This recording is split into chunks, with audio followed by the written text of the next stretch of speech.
नमस्कार, आप देख रहे हैं आज तक। आपके साथ मैं हूं सईद अंसारी। स्वागत है आपका।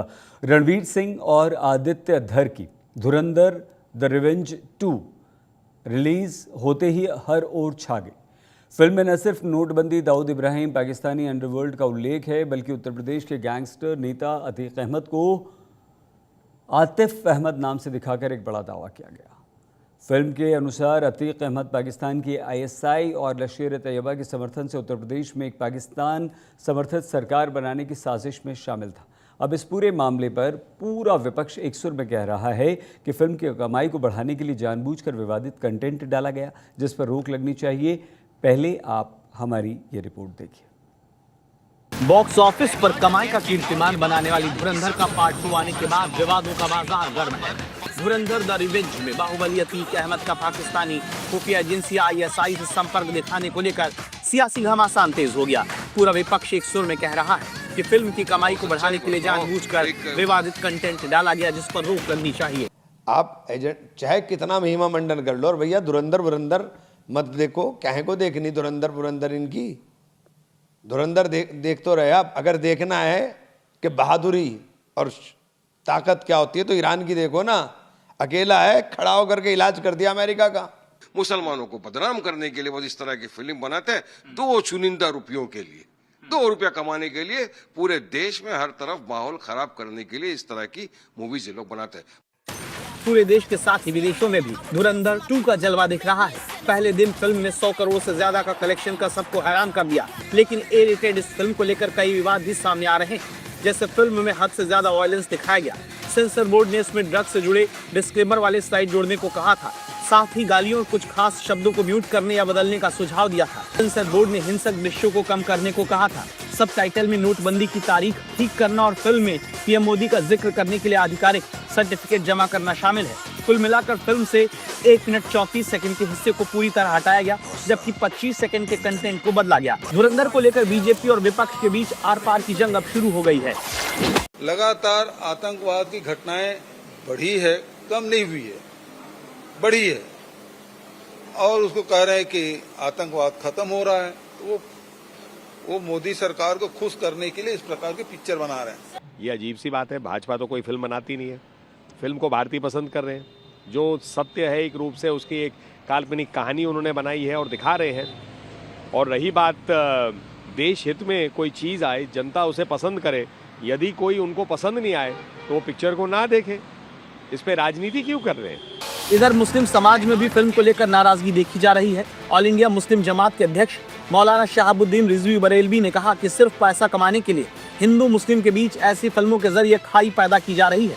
आजकल एक नया तरीका अपना लिया है फिल्म इंडस्ट्री के लोगों ने, और इनको चस्का लग गया है पैसा कमाने का। और इस तरह की फिल्में जो बनाते हैं, इनका मकसद पैसा कमाना होता है। इनका मकसद तहजीब, तमद्दुन, समाज के अंदर सुधार, अच्छे कल्चर, अच्छे व्यवहार की बात नहीं होती है, बल्कि ये इनका मकसद है कि उसमें ऐसा एंगल दे दो हिंदू मुस्लिम का, ताकि वो खूब विवाद खड़ा हो और उसको लोग खूब देखें, ताकि ज्यादा से ज्यादा पैसा आए। इनका मकसद है पैसा कमाना। विपक्ष फिल्म में दिखाई गई नोटबंदी को लेकर मोदी सरकार पर हमले कर रहा है, तो बीजेपी ने विपक्ष को मुद्दा विहीन करार दिया है।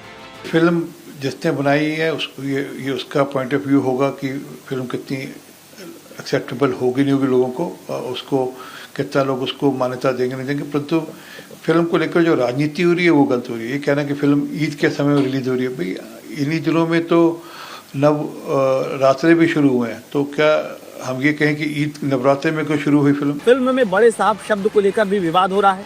इसका मतलब अलग अलग निकाला जा रहा है। धुरंधर के पहले पार्ट को ही पाकिस्तान समेत कई देशों में बैन कर दिया गया था, और धुरंधर 2 पर पहले से ज्यादा कंट्रोवर्सी होने से फिल्म का कलेक्शन बढ़ता जा रहा है। सवाल है क्या वाकई फिल्म की रिकॉर्ड कमाई के लिए ऐसे विवाद जानबूझकर गढ़े गए? बॉक्स ऑफिस पर कमाई का कीर्तिमान बनाने वाली धुरंधर का पार्ट 2 आने के बाद विवादों का बाजार गर्म है। धुरंधर द रिवेंज में बाहुबली अतीक अहमद का पाकिस्तानी खुफिया एजेंसी आईएसआई से संपर्क दिखाने को लेकर सियासी घमासान तेज हो गया। पूरा विपक्ष एक सुर में कह रहा है कि फिल्म की कमाई को बढ़ाने के लिए जानबूझकर विवादित कंटेंट डाला गया, जिस पर रोक लगनी चाहिए। आप एजेंट चाहे कितना महिमा मंडन कर लो, और भैया धुरंधर मत देखो, कहे को देखनी धुरंधर इनकी। धुरंधर देख तो रहे आप। अगर देखना है कि बहादुरी और ताकत क्या होती है। तो ईरान की देखो ना, अकेला है, खड़ा होकर के इलाज कर दिया अमेरिका का। मुसलमानों को बदनाम करने के लिए वो इस तरह की फिल्म बनाते हैं, दो चुनिंदा रुपयों के लिए, 2 रुपया कमाने के लिए, पूरे देश में हर तरफ माहौल खराब करने के लिए इस तरह की मूवीज ये लोग बनाते हैं। पूरे देश के साथ ही विदेशों में भी धुरंधर। तो ये विवाद आपने देख लिया, हमने आपको दिखाया अच्छी तरह से धुरंधर 2 पर क्यों विवाद हो रहा है। आपको सीधे मुंबई हमारी संवाददाता सना फरजीन के पास हम लिए चलते हैं। सना, विवाद की बात तो हो गई, लेकिन जिस तरह से एडवांस बुकिंग हुई है, पहले दिन हर शो हाउसफुल रहा है, रात को स्पेशल शो शुरू किए गए हैं, पूरी रात फिल्म दिखाई जा रही है, क्या कलेक्शन हुआ है और क्या ये एक रिकॉर्ड है सना? बिल्कुल, धुरंधर ने सारे रिकॉर्ड्स एक्चुअली तोड़ दिए हैं और कहा जा रहा है कि शायद जो 70s में शोले ने एक सैलाब लाया था बॉक्स ऑफिस पे, उस तरह का कलेक्शन धुरंधर भी ला रहा है। इस बार बहुत सालों बाद हमने जो एडवांस पेड प्रीव्यूज होते हैं, जिसके टिकट रेट्स काफी हाई होते हैं, वो ऑलमोस्ट 70 to 80% बुक्ड थे एब्सोल्युटली। कुछ थिएटर्स हाउसफुल थे और शाम 5 बजे से लेकर रात 2 बजे तक उसकी स्क्रीनिंग हो रही थी और लोग जा रहे थे भर के। ये इंडिया की पहली ए रेटेड फिल्म है जिसने फर्स्ट डे 100 करोड़ से ज्यादा कमा लिए, तो कहीं ना कहीं सारे रिकॉर्ड्स तोड़े। ऑफ कोर्स अब तक पुष्पा और आरआरआर के कलेक्शंस वो नहीं क्रॉस कर पाया है, बट जिस तरह से धुरंधर 2 ने शुरुआत की है, वो कहीं ना कहीं बहुत ज्यादा बेहतरीन है। और जैसे कि आप सही कह रहे थे, स्पेशल शोज रखे जा रहे हैं, सुबह 5 बजे, 6 बजे सुबह और रात के 2-2:30 बजे तक शोज हो रहे हैं। तो कहीं ना कहीं अभी जो वीकेंड आने वाला, ईद की छुट्टी है, वो सब मिलाकर अभी धुरंधर का बॉक्स ऑफिस है वो कहीं ना कहीं और ज्यादा बेहतरीन हमें आगे देखने को मिलेगा। तो अब मंडे को जो नंबर्स आएंगे वो कहीं ना कहीं धमाकेदार होने वाली है और रिकॉर्ड ब्रेकिंग तो बिल्कुल होने वाली है। सना, हम चाहते हैं कि कुछ देर आप हमारे साथ और रुकें, हम एक्टर्स की परफॉर्मेंस की बात कर लें, उस पर आपका रिएक्शन लेंगे।